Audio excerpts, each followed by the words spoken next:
Okay. Inauspicious start. What's up, everybody? Good morning. Welcome to a hump day edition of Morning Scone presented by Brock, Veterans Orthopedic Clinic. I forgot my ticker there at the bottom. I'm telling you, I'm off my game today. Morning Scone presented by Brock, the Veterans Orthopedic Clinic, Parish Construction and Roofing. That's right. RIP to Any Day Now Roofing. Now made the announcement on Monday. Glad to have the logo here, the little green there at the bottom. So Parish Construction and Roofing. Yeah. Give us a call. 364-1007. 364-1007. Oh, I need Crystal Poche to get off this cruise and get back in town as my back is killing me. It is not getting better on the steroid pack, and it's just not getting any better. Anyway. You got pain. You need Crystal Poche in your life, like I do right now. Okay. LSU baseball, they got a win last night by the hardest. They beat Northwestern State 6-5 at the box. It was not easy. Tigers got up 2-0 early. Brady Neal homer, a moonshot. Tigers found themselves down 5-2. They would rally, and Bear Jones in the bottom of the eighth would launch a 2-run homer to give LSU the 6-5 lead, and Gavin Guidry would finish it for LSU. So if you didn't watch the game, that's the gist of what happened. So Tigers rally, Bear Jones and Gavin Guidry, the heroes late. Kate Anderson went 3 in the third. Fidel Ulloa gave you an inning and 2/3, allowed a couple runs, and then Gavin Guidry gave you 4 innings of relief. Extended outing for Guidry, and he was really good. His final line was 4 innings pitched, no runs on 1 hit, struck out 7, didn't walk anybody. He was awesome. So Gavin Guidry was great, held the rope, gave you a chance to get back in it. And as we mentioned there in the eighth, Bear Jones hit what ended up being the game-winning homer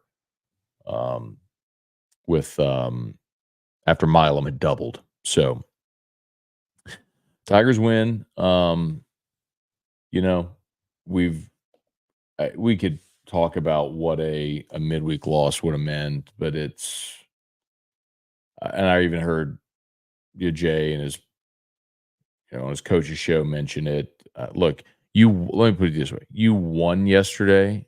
Your RPI dropped a spot. You went from 34 to 35. You won the game and dropped. It don't matter. Like it would matter. Like just playing that game dings you in the RPI. But this weekend, obviously, you get Bama, who's up to 12 in the RPI. They went up 2 spots. So Bama's at 12 in the RPI. You get 3 games against Bama this weekend, and Ole Miss is at 25. So, and then you get three games against them. So your RPI is going to be fine. You just got to get the SEC win total up. We'll see if they can do it this weekend on the road in Tuscaloosa. Okay, y'all. As always, do me a favor, smash that like button, subscribe up to the channel, Facebook, like the Matt Moscona page, share the post. We appreciate y'all. Let's say some good mornings. You know the drill. Trivia Carter, good morning. Vaughn Bluesman, Brian Wynn. Glad midweek games don't matter. They don't. I mean, you won that game and your RPI dropped. It just doesn't matter. Like, you have to get it done. You got to get it done on the weekend. I don't know any other way to say it. You could win every single midweek game. And LSU won them all but one, and they're still fighting for their postseason lives. And you could say, well, what if they had lost them all? Yeah, that would stink. But if they had lost them all and you had reversed the scores in 3 of those one-run games, the Saturday against Florida where you gagged it away, game 1 against Arkansas. I mean, you know the drill. Like, you've had opportunities, and if you right now were a 12-win SEC team at this point with 6 to play, we'd still be talking about the possibility of being a regional host site, regardless of what you did in the midweek. But what it is. Roger Dodger, what's going on, man? Happy hump day. Tiger Diver, Tim, Jesse, Guy, Deborah. Oh, it's Deborah. Well, you share a birthday with Matt, who today. Oh, there he is, right there, Deborah. Matt Plavidal, big 5-0. How about it? There you go. Deborah and Matt, happy birthday to you both. Hope you have an awesome birthday on this May the 8th. So, hope this Wednesday treats you great and y'all all of your birthday hopes and dreams and wishes come true. Um, Bill, good morning. Guy Brooks, Trey Fisher, what up, man? Good morning. Ryan, morning, Matt. I know it's a broken record.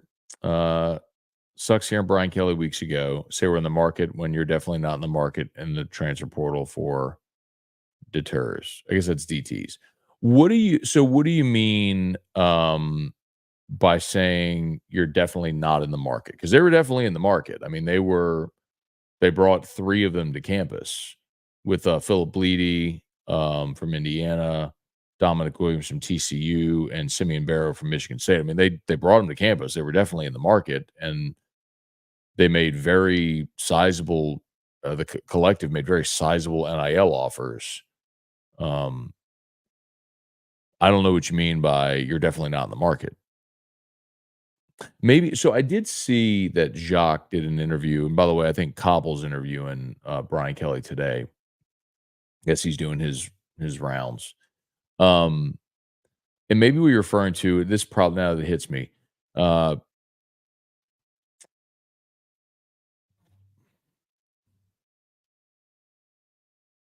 Brian Kelly. Let me see if I can find the audio for you. I'm just gonna look real quick. I'm not gonna spend a lot of time looking for it. Let me just see if I can find it. Um. Uh, um. Is it?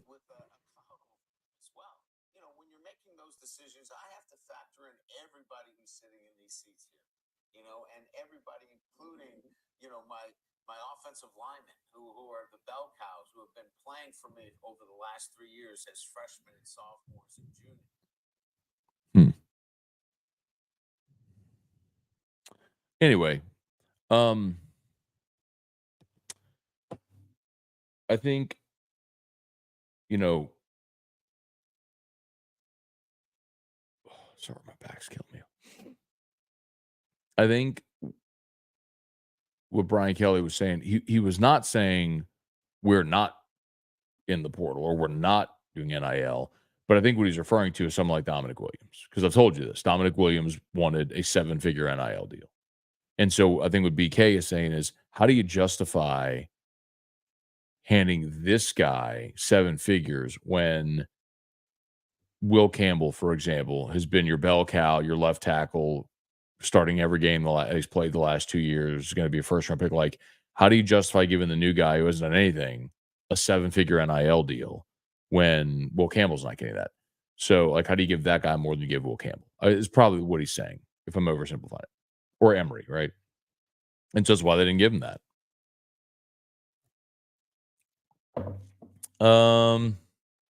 Glenn Laurie, morning, Matt. Good to hear RC yesterday. Underwood's going to be a beast for LSU. Yeah, if you missed the RC interview, I might have told you this. So last week, so Monday when I was flying to New York, I'm on the plane. I'm watching the pivot. I'm watching RC and them on the pivot for it was their draft show. And while I'm watching that, I get a little notification. I got a text from RC, which was some weird serendipitous. And his text to me was Bryce Underwood, CJ Stroud, Bryce Young, Trevor Lawrence. Best 4 I've ever seen at this age. And then he starts raving about Underwood and Harlan Berry. And I was like, man, you got to come on the show. So RC came on yesterday and we talked about, so he coached the 7-on-7 team down at the overtime event in Orlando 2 Saturdays ago. And Underwood flew down from Michigan and was their quarterback. And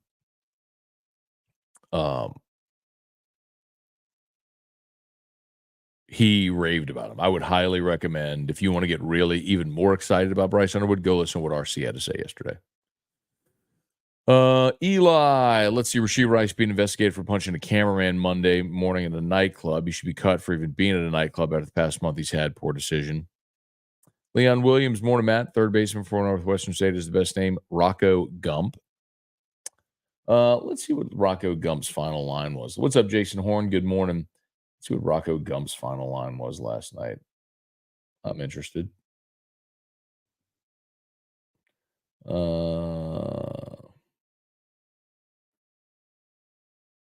Rocco Gump was 0 for 3, a walk and a strikeout, had a run scored. All right. Wendell, Kelly Gross, good morning. Damon, Jason, Rocky, Matt. Have you watched Tom Brady roast? Maybe the most I've laughed in years. So, Rocky, I watched most of it. So I forgot it was on Sunday, and so I saw on Twitter, so I flipped it on and watched about, I don't know, 20 or 30 minutes of it. Then Drew wanted to go right around. So we just went for a drive for 20 or 30 minutes. I got back and watched the rest of it. So I would say I probably caught more than half of it, but not all of it. And I think the highlights that I might have missed live, I've probably seen on social media now. But yes, the weird thing, because we did talk about it Monday on AFR a smidge, was the one time where Brady looked like he got really miffed was when Jeff Ross, the bald guy's name, was at the podium. And he made a joke about Robert Kraft and the massage, a massage joke with Robert Kraft.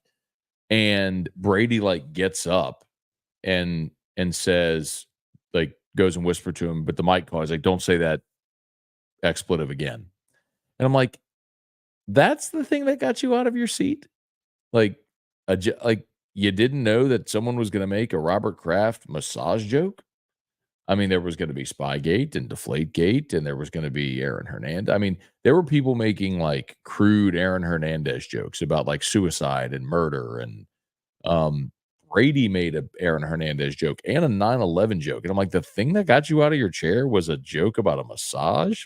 Come on, bro. Anyway, Leon, who will leave next year, Brian? Besides Tommy Tanks and Bear Jones? Yeah, so your draft eligible sophomores are Jones, Kling, um, Herring, and I believe Guidry's draft eligible as well. I don't know that I see Gavin Guidry leaving. I think, or at least not for the draft. I don't know what is it a thing where again I don't know this, but does he want a shot to go play infield? If so, does he leave and go play where someone's going to give him a shot to start and play infield? I don't know. Herring could certainly leave. If he comes back, it's likely with the promise to earn a starting job, right? Because starters are always going to be more sought after in the draft than relievers. So if he comes back with an opportunity to start, that would maybe make sense. Jones, I think, is gone. He's going to hit 25 homers, and the power tool is such a coveted. It's so coveted in the pro game now.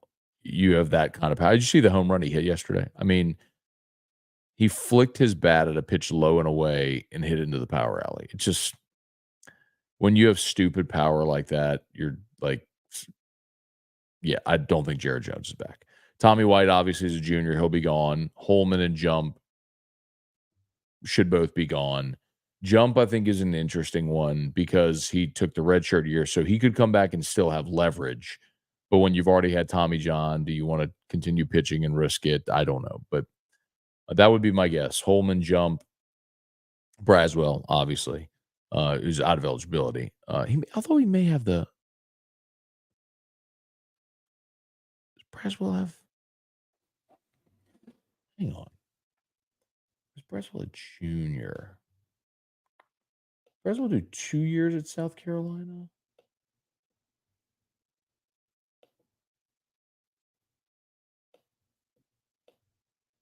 Yeah, Braswell's junior. Well, anyway, but again, if he wants to go, you come back, you lose your leverage, sort of thing.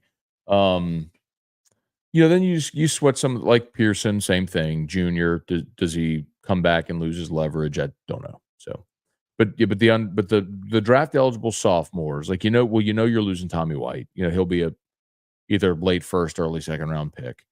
Um, you're gonna lose Jones. Um, Milazzo's out of eligibility. Travinsky's out of eligibility. Um, and then Kling, Herring, Gidry are the draft eligible sophomores, and then Holman jump. You're going to keep an eye on them for sure. I mean, they'll be gone for sure. Jerry, good morning. Good morning, Uncle Scone. Timothy Fontenot, what up? Jason, Matt, the Jordan Low 11s come out on the 18th. I will make sure I set my notifications. Thank you for the heads up. Cheers. Brent, Michael Cook, Brett DeGrow, what up, man? Brett made good on his part of our barter yesterday. So made good on the freight. Uh, brought me a few bottles of brown water home from Kentucky, and I appreciate that greatly. Good to meet Brett in person yesterday at the Guarantee offices. Thank you so much, man. Dre, good morning. Me and my son had a great time, and he got lots of autographs. Awesome, man. Oh, good, Dre. That's right. You told me y'all were going for the first time. That's great, man. Glad y'all enjoyed it. Memories forever, man. James McKinney, what's going on? Frankie Casiopo, good morning. Earl, sloppy last night, but I'll take it. I don't know about Anderson. Seems to be struggling a good bit lately. Yeah, we had Renato on the show yesterday, and he said he kind of wanted to see Anderson get more opportunity in SEC play. And look, everyone's entitled to their opinion. And certainly, he knows way more about pitching than I ever will. It just feels like he was great in the pre-conference. They gave him opportunities on the SEC weekends, and that just hasn't gone well. Now, it started out of the bullpen. They gave him a start. That didn't go well. Granted, he had some bad baseball fortune, but I don't know, man. Kind of feels like your Sunday option of using Ackenhausen as your opener, and then going from there might be your better path. Um, Glenn said Giselle is upset over the jokes about her. I don't blame her, but I also don't care. I mean, it's a roast. Ray Langlois, what's going on? Matt Plavidal, thanks, Matt. Working in Mandeville. Easy money's going to go get it, dude. Go get it. Dane, what up, my dude? James Avery, Ryan, he made it sound like they were going to reach out and pay them to play when we know everybody does that, especially in this time of the portal. I'm not saying that's right, but this is college football. Bryant, Barry, what up? Sneaking some scone at work. Love it, Barry. And by the way, Ryan, I make no sense to reach out for Guy, but how do we get out of the DT issues right now? I mean, I don't think he was being disingenuous. I mean, LSU was in the portal market and they did make very generous offers, but I can also understand, like, I've told, like, let's say Will Campbell this year gets $500,000 from the collective. How can you justify paying Dominic Williams seven figures, double what Will Campbell's getting? You can't. So you don't. Tommy Primo, Rick Manuel. Good morning, Jessica Sanchez. Hope you're doing awesome. Our best to up, Chuck. To Chuck of Up Chuck. What's up, Chuck? Tony Williams, Jay Borden, Bubba Smith. Couple more here, y'all. Jay Benoit, morning, Matt. Chat with RC was fantastic. Give us more. RC's the best, man. There's a reason why he's the best NFL analyst on TV today. Or not even just on TV, just anywhere. He's the best. Works hard at it, has worked hard at it. He's done it for a long time now. I think it's about 10 years RC has been working as an analyst. He was the first ever active NFL player to be hired by ESPN as an analyst. And that was, I believe, in 2014. So it's been 10 years. Earl, let's see, next year going to be rebuilt for our Tiger baseball, lot to replace. That's every year, Earl. I mean, that's going to be every year. I mean, think about last year. You lost, 7 of your everyday position players and your top 2 starting pitchers. That's going to be every year, man. Brian Jones, Matt, listen to your podcast with RC. Seems like Bryce Hunter will be a stud. Fired up for it, man. Patrick Berglass, morning, Matt. Go Tigers. Let's take this momentum to Tuscaloosa. Let's go. Let's go. Where do we go with D-line? Herb BK said about buying players. What do we do? I mean, Brian, the one that I've said will continue to say is CJ West. And I gotta get rolling here. The story is Kent State, LSU was on him early. He's got a little bit of an academic issue. He's going to graduate. They need to get him to graduation in August. If he graduates in August, then he could jump aboard. That's probably your best remaining option. Kid from ULM is probably undersized. I don't know if that's the path you want to go. You're not adding a body just to add a body. I think you're looking at a starter. So I think CJ West is probably your other option. Brian, who's going to return punts this year? Yeah, man. Xavion Thomas, I think, is a really good option there from Mississippi State. Probably the guy that gets the first look. Brett, pleasure to meet Miss Judy. What a great positivity to bring in the office. That's Judy Martin Davis, a.k.a. Her Eminence Lady Jaguar, who is the director of First Impressions at Guarantee. Update on Trey Holly. No update on Trey Holly other than what BK said at the end of spring, that they hope to have this resolved soon. Jason, any word from Ocho? Didn't reply to me, man. Richard Tilley Sr., good morning, good morning, good morning. Miami will always have a leg up selling South Beach. You don't even have to sell that to a kid. You can say the same about USC and LA. It depends what kids want, man. And for some of them, it's going to be just who strokes the biggest check. And some of them, it's going to be playing time. And some of it's going to be an opportunity to win. Some of it's going to be the combination of the three. So, Lloyd, good morning. All right, I think we are done. As always, thanks so much for being there. Shout out to Brock, the Baton Rouge Orthopedic Clinic. Remember, the game day ready event is coming up.